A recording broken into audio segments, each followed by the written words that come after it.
তোমার দিন তোমার কাছে। দিন মানে কি? ধর্ম। এখানে দিন মানে বোঝানো হয়েছে কি? ধর্ম।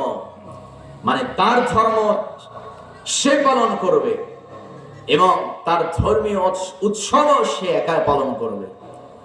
একজন আরেকজনের ধর্মীয় উৎসবে যেতে পারবে না। বিধানটা কার? আল্লাহ। এত আস্তে বলতেছেন, মনে হয় এলাকায় মনে হয় আছে এরকম। জোরে বলেন, বিধানটা কার? আল্লাহ। আল্লাহর বিধান। সম্মানিত বন্ধুগণ, কিন্তু যারা বলে এই আয়াতের অপব্যাখ্যা করে, সেদিন সেই মহিলা ফেরাউন বলেছিল যে সুতরাং বলা চলে ধর্ম যার যার উৎসব সবার।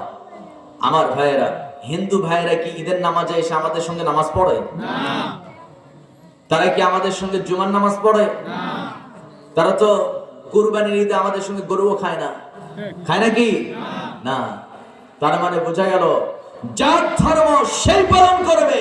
যে বলবে ধর্ম যার যার উৎসব সবার, আমি বলবো সে টাটকা একজন বিধর্মীদের দালাল। আসতে বলবেন না, ঠিক না? সম্মানিত ভাইয়েরা, আমার বন্ধুগণ, মূলত আমি বলতে চাই বাংলাদেশের মানুষ এখন সজাগ হয়েছে। বাংলাদেশের মানুষ এখন আর মূর্খ নাই। ওই এক কাপ বিড়ি, কি বলে, একটা বিড়ি আর এক কাপ চা। আগের দাদা চাচারা এক কাপ বিড়ি, একটা যদি বিড়ি পায় আর একটা যদি চা পায়, নিজের সমর্থন বামরামকে দিতেও দ্বিধাবোধ করে না।